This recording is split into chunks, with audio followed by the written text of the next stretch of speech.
Thank you for joining us for Conversations in Relapsed Refractory Multiple Myeloma.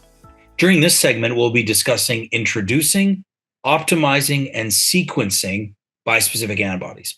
My name is Dr. Joseph McHale. I'm a professor at the Translational Genomics Research Institute. And with me today are my dear friends and myeloma experts, Dr. Jesus Verdeja and Dr. Saad Usmani. Well, it's always good to spend time with the two of you, no matter what we're doing, but especially when we get to talk about some of these novel treatments we've been discussing, bispecific antibodies, these unique molecules that can engage the T cell from the patient as well as their myeloma cell in one off-the-shelf shot.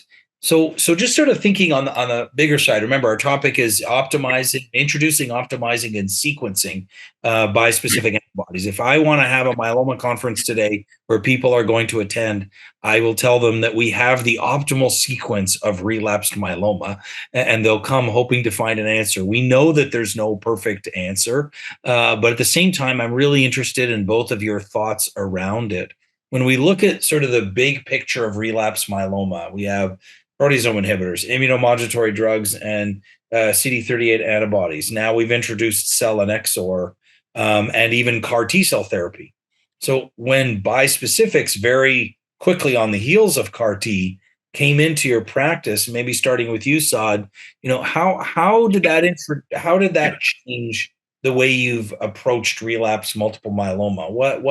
What difference did it make in your practice once we started having the monoclonal or the bispecific antibodies? Thank you, Joe. I think when the bispecifics came into our clinical practice, all of us were struggling to find that next best option for our patients. We had a BCMA-directed antibody drug conjugate, which was taken off the market, and we had long wait lists for BCMA CAR T cell therapies. So having the bispecific as an option helped us alleviate, that issue. For patients who needed a BCMA-directed treatment right away, we were able to offer them that bispecific therapy. And then, I think that also helped us in prioritizing, which patients would be able to actually get to CAR T cell therapy, because it does require a logistic window in which their disease is well controlled. So it was, a blessing really to get the bispecifics into our clinics. That's great to hear. I mean, that sort of off-the-shelf advantage was obviously huge. How about yourself, Jesus? How has it influenced your approach? I mean, in a few minutes, we're going to talk about kind of the sequencing side of things, but how has it changed the way you sort of approach your patients now with relapsed disease? Yeah, no, I mean, I had the same experience with having that option to treat right off the shelf was very comforting for both me, our patients, and myself. But having said that, I have a lot of patients that come specifically for CAR Ts and CAR T trials, right? And so people get addicted to CAR Ts. They like being off therapy. And so it's really interesting because I found that it goes both ways. Some patients are petrified of CAR Ts and really would only want a bispecific. So at least in my experience, oftentimes the disease doesn't chooses for you. But if the true options are there, it's really a conversation with the patient and really what their preferences is in terms of which way we're gonna move forward with. Obviously, we'll talk more about sort of the data in terms of which one, if we have both options, which ones we should choose first. But at least for me, it was wonderful because then for the patients where we had a choice, we've now had a new choice. But then for a lot of those patients where even if the first choice was not a bispecific, it was an excellent choice for them that was available right away. It's beautifully said, man. I mean, you can pretty much drop the mic there, right? I mean that's the whole. If there's one message I think we want to convey very clearly is that the more the better in myeloma in terms of options, right? In a disease that we've still not cured, we want choice for our patients, and sometimes that choice, frankly, has to be guided by the biology of the disease. But more often than not, it really is a discussion with the patient where we have lots of choice. Historically, going back in time, we didn't have a lot of choice in myeloma. We had one or two drugs, and that was pretty much all we had. Now we're exceeding 20 of them. And thankfully, I think the modality of a bispecific, of engaging the immune system, the T cells that way, without the sort of, big bang of CAR T, despite the fact you said beautifully, Jesus, it comes with that really nice one and done like approach, although we know it's not really done, but we still call it the one and done approach. That is really attractive to some. Others are like, no, I'd rather just get, a bispecific antibody. We can go straight off the shelf. There's no delay in waiting time. Sometimes that 8 weeks is a long time to wait for a lot of patients. So I think that you've captured that really nicely in terms of the overall benefit of being able to do so in a patient friendly manner. But let me create some scenarios for the two of you, and I could ask each of you to answer each scenario. You're not going to be held, to this for the rest of your careers. But in what we know now, and I will add that as a caveat, that there is no drug we use in myeloma today the way it was first introduced. Right. I mean, it got its invitation to the party, but then inevitably there was a change. Right. And so, when I look at, we used to give bortezomib IV twice weekly. We used to give carfilzomib once weekly or twice weekly. Selinexor we gave twice weekly. Now we give basically those drugs always once weekly. We used to give drugs at much higher doses, now typically lower doses. And in all of those examples, daratumumab IV to sub-Q, we're trying to increase efficacy and reduce toxicity at the same time. I think we're still in our learning curve of bispecifics. So I'll put that caveat off the start so that people, the tens of thousands of people participating in this educational activity and who will be listening are not going to hold Verdeja to his choice. But nonetheless, I do want you guys to try and commit a little bit in each of these scenarios. So let's start with the most common, if you will, scenario in a patient who is triple class refractory, who's met the criteria that way. We'll come back to how many lines of therapy they've had later, but just someone who has never seen a BCMA targeted agent. What is your favored thinking in that patient, all things being equal? Maybe we'll start with you, Saad. Would you go to CAR T? Would you go to bispecific? Would you go to belantamab as an antibody drug conjugate? What's your general thinking there? So, part of this will obviously depend on, patients, age a little bit and whether, they're CAR eligible or not. But if this was utopia and access was not an issue and doesn't matter where the patient is geographically, they can get access to CARs, I would favor a BCMA-directed CAR T. Only, because, it's a little labor intensive early on, but then it provides patients a drug-free period where their quality of life really gets better. And so, that is the reason why I would pick a CAR T cell therapy for that kind of patient. That's fair statement. Jesus, what's your thought about that BCMA naive, as it were, patient?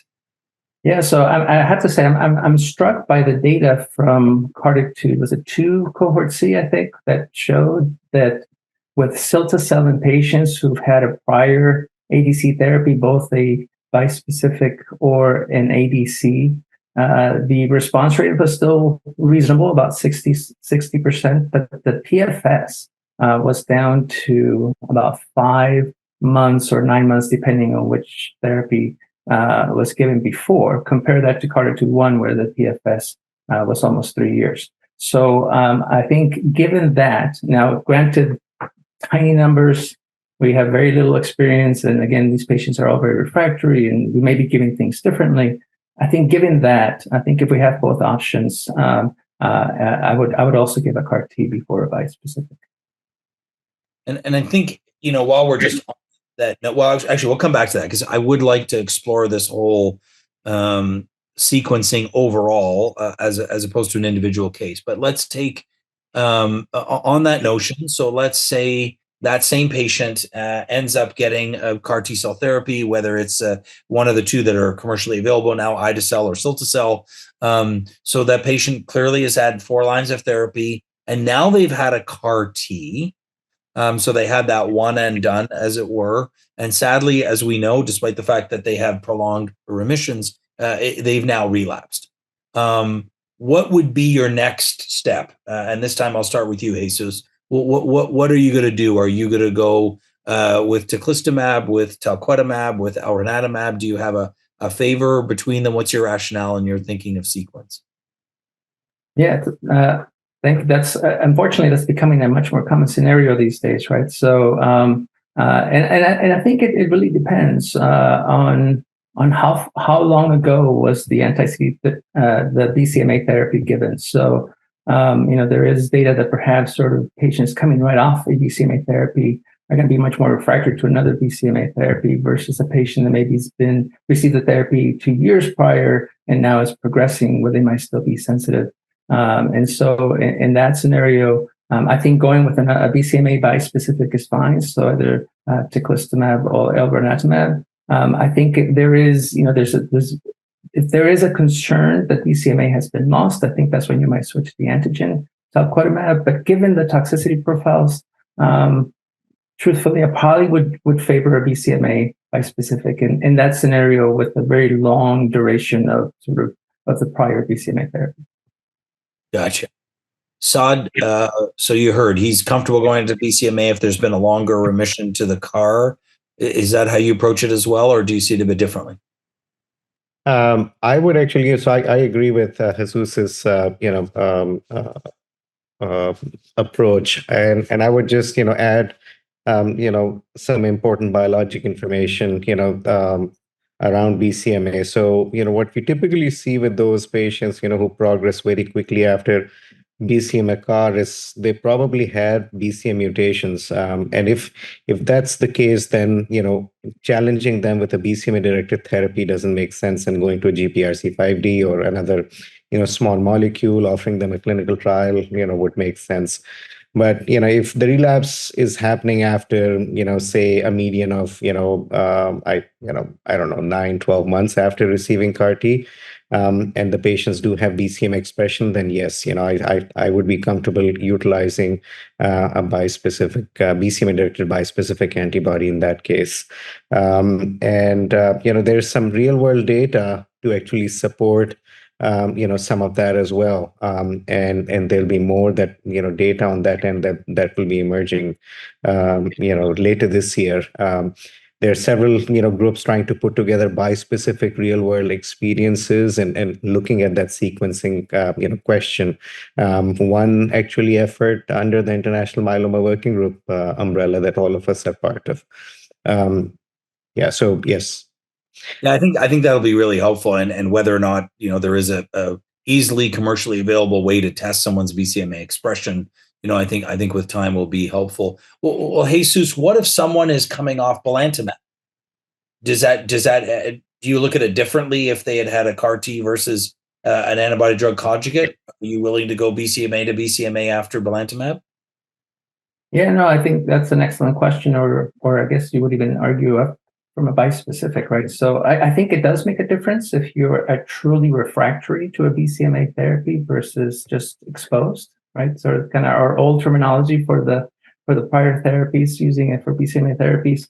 That's kind of how I see CAR T versus the ongoing therapies. So if you truly are refractory to BCMA therapy, again, with that not knowing whether BCMA is still expressed or what mutations may have developed, I would be more comfortable switching antigens, and I would go with talquetamab at that point. And what, Saad, if it were not belantamab but another BCMA agent? Do you agree with Jesus? So let's say someone is now progressing on to teclistamab or elranatamab. Are you comfortable going to CAR T, or would you prefer to go to talquetamab? So, what we've observed is patients, who are on bispecific antibodies, and we try to collect their T cells for CAR T manufacturing. Many times we are not successful, because the T cell health is not great and we have manufacturing failure. So giving a break and trying something else before, attempting a T cell collection or apheresis, is better from that standpoint. And for all of us, that's the reason why, even if, now that we have the bispecifics and we're thinking about maybe bridging our patients with bispecifics, we prefer collecting their T cells before we give a bispecific antibody to them. That's just my general approach. I put them in that same category as, giving an alkylator like bendamustine, before trying to collect them. Yeah, no, I think you both captured it so well. So what I'm hearing from both of you is, that conversation with the patient is always important because we have choice. If we do have unlimited options, we tend to favor going from a CAR T approach then to a bispecific because of the interval of opportunity of leaving the T cells less engaged. But we do have evidence. I will say we do have data. We patients have gone from one BCMA to another and have had success, especially with these high response rate like therapies. But hopefully in the future, we'll have more data to guide us around what measures we could have that will dictate one versus the other. Well, I want to thank our two eminent speakers here for their great conversation and great insight on a complicated topic that I know has a lot of differing opinions. And thank you as an audience for joining us on introducing, optimizing, and sequencing bispecific antibodies. Please be sure to click on the landing page for this activity to claim either your AMA, ANCC, AC, or ACPE credit. You can also access the downloadable slides as well as other topics, segments, and case scenarios that are available to you. So thanks again for your attention.